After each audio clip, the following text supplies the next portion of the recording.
Do you know what it feels like to be forgotten? Do you ever feel like you've disappeared? Like you're still here, breathing, existing, but somehow the world has moved on without you? I never thought this would happen to me.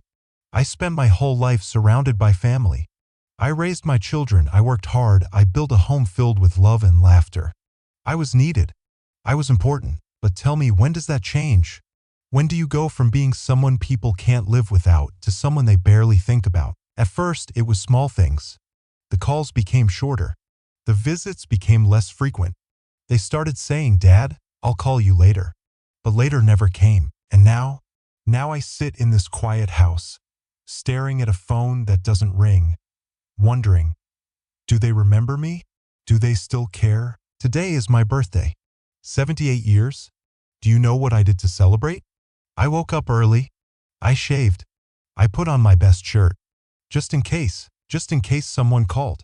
Just in case someone knocked on my door and said, "Hey Dad, let's go out for dinner." Just in case someone remembered. But morning turned to afternoon. Afternoon turned to evening. And I sat here, alone, listening to the sound of the clock ticking away the hours. I checked my phone. Nothing. I refreshed the screen. Still nothing. So I went online. My son had posted pictures from his vacation. My daughter had shared a fancy dinner with friends. They were celebrating life. And yet, they had forgotten the man who gave them life. Does that sound harsh? Maybe. But if you're watching this and you're my age, I know you understand. You know that feeling, don't you? That dull ache in your chest when you realize you have become invisible. I bought myself a small cake. I lit the candle. I stared at the flame for a long time, wondering what to wish for. Then I blew it out. Not with excitement, not with hope, just out of habit. And then the doorbell rang. For a moment, my heart jumped. Maybe they remembered?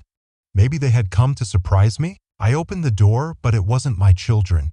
It was a delivery driver dropping off a package for my neighbor. Before he left, he hesitated. He looked at me for a second, longer than usual, and then asked, "Are you okay, sir? Do you know how long it's been since someone asked me that?" I smiled and said, "I'm fine." But I wasn't. And I know I'm not the only one. So let me ask you, do you still have your parents? Your grandparents? Do you still have the chance to make sure they never feel like this? Because if you do, pick up the phone. Call them. Not because it's their birthday. Not because you need something. But because one day they will be gone. And all that will be left is the silence. And if this story resonated with you, if you believe that no one deserves to be forgotten, that every life holds value, that every story deserves to be told, then join us. Subscribe to Elderly Wisdom Story and be part of a community that listens, remembers, and honors the voices of those who came before us. Because growing old isn't the hardest part. Being forgotten is, but it doesn't have to be this way. In our next story, we'll explore the simple yet powerful ways we can bring warmth and connection back into the lives of those who feel left behind. Stay with us because sometimes just listening can change everything. The realization. I closed the door, but something about that moment wouldn't leave me. The way the young man hesitated. The way he looked at me, not just as another stop on his route, not as an obligation, but as a person. As if, for just a second, he really saw me. I stood there for a long while, staring at the empty hallway. The quiet pressed in again, thick and heavy, wrapping itself around me like a weight I couldn't shake off. Funny how silence can be the loudest thing in a room. I turned back toward the table. The cake sat there, untouched. The candle had burned down to nothing, a puddle of wax and smoke curling into the air. I ran my finger along the edge of the plate, tracing absent patterns against the surface. I sat down, letting out a breath I didn't realize I had been holding. I looked at the phone. Still dark. Still silent. Should I call them? For a moment, I imagined it dialing the number, hearing my son's voice on the other end. Would he sound surprised? Or worse, would he sound guilty? "Dad, I meant to call you earlier. It's been such a crazy day. I promise I'll visit next weekend." Next weekend? It's always next weekend. I leaned back in my chair, tilting my head toward the ceiling, feeling the weight of time pressing down on me.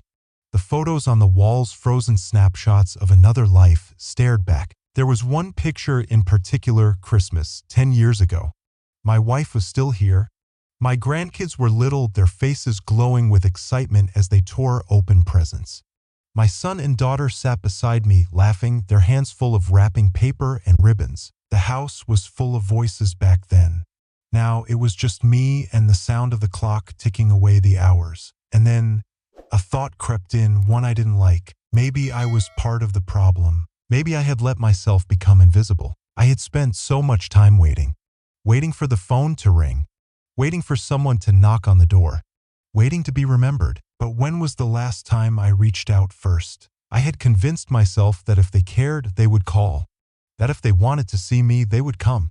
That it wasn't my job to remind them I was still here. But what if just maybe they were thinking the same thing? What if my son, scrolling through his phone at the beach, had paused for a moment and thought I should call Dad, but then got distracted? What if my daughter, laughing with friends over dinner, had looked at her phone and thought I should send a message, but then set it aside for later? And what if I had been doing the same thing all along? The realization settled in, slow and undeniable. Maybe I wasn't just forgotten. Maybe I was waiting to be remembered. And maybe that wasn't enough. I looked at the phone again, but this time something felt different. For the first time in a long time, I wasn't just wondering if they remembered me. I was wondering what would happen if I reminded them. My fingers hovered over the screen, hesitation creeping in. And then, before I could overthink it, I dialed. The phone rang once, then twice. And for the first time in a long time, I wasn't just waiting. I was reaching out. How did we get here? I sat there, staring at the phone, my own reflection faintly visible on the dark screen. For years, I had been waiting for them to remember, waiting for them to reach out. But how long had they been waiting for me too? And then another thought crept in, heavier than the silence surrounding me. How many of us are out there doing the same thing? Sitting in houses that once echoed with laughter, now filled only with the ticking of a clock? Watching the days slip by like pages in a book no one reads anymore? I am not the only one. They say nearly half of people over 60 feel lonely at least once a week. Half. If you gathered 10 of us in a room, 5 would know exactly what this feels like. 5 would understand what it's like to go days, weeks, sometimes months without hearing the voice of someone they love. And the worst part? Loneliness isn't just something you feel. It's something that gets inside of you. It lingers. It chips away at you day by day, piece by piece. Studies show it raises the risk of depression, heart disease, and dementia.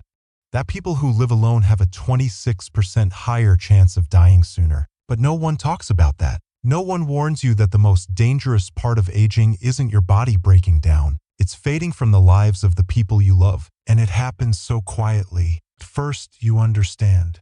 Life moves fast. Your children are caught up in their own families, their own responsibilities. You don't want to be a burden, so you step back. You tell yourself, they'll call when they can. They'll visit when they have time. And for a while, they do. But then the weeks stretch into months. The invitations stop coming.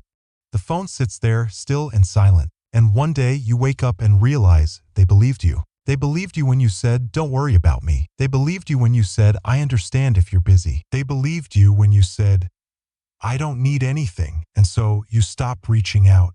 You stop calling first. You convince yourself that if they cared, they'd remember.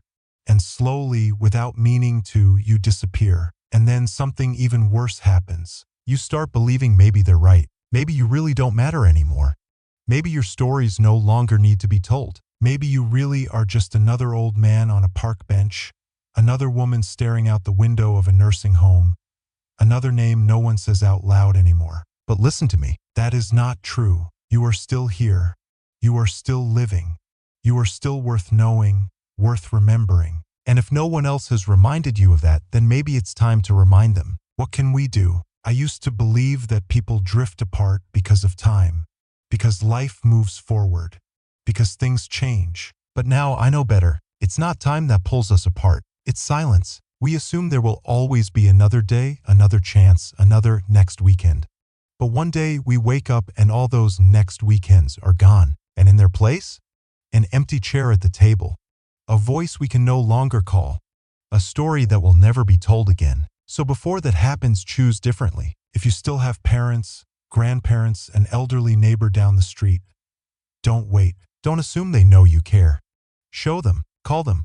Not because it's convenient, not because it's expected, but because it matters. Because they matter. Ask them about their day, not just in passing, but like you really want to know. Let them tell their stories, even if you've heard them before. Let them feel seen, heard, and valued. And if you are the one who feels forgotten, don't let yourself disappear. You still have a voice. You still have something to give, something to share. Your laughter, your wisdom, your presence, it still matters. Maybe today is the day you pick up the phone first. Maybe today is the day you sit outside, smile at a stranger, start a conversation. Maybe today is the day you remind them you are still here. Because in the end, we don't regret the years that passed. We regret the moments we let slip away. The screen fades to black, a long pause, then the sound of a phone ringing. A voice answers, "Dad? Mom? Grandpa?" And for the first time in a long time, someone is listening.